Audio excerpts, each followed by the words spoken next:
Konkretisht, të paktën për disa ditësh policia ndodhet në gatishmëri të plotë sa i takon mbarvajtjes dhe festimeve që po kryen duke nisur që nga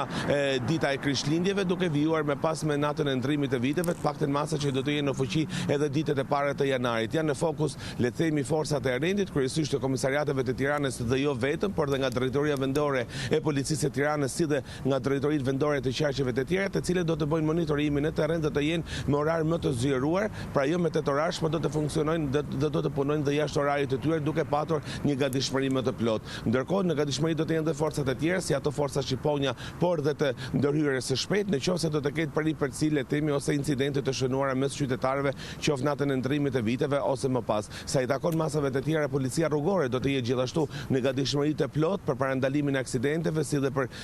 le të themi identifikimin e të gjithë personave drejtuesve të mjeteve të cilët kryen përshkelje të kodit rrugor, sidomos gjatë këtyre ditëve për shkak dhe të konsumimit më të lartë të pijeve alkolike dhe jo vetëm. Megjithatë, forcat e komisariateve kryesisht do të kenë në fokus dhe pikat le të themi të cilat pra dominojnë nga jeta natës, siç është në Tiranë, për në zonën e ish bllokut, por dhe në vende të tjera,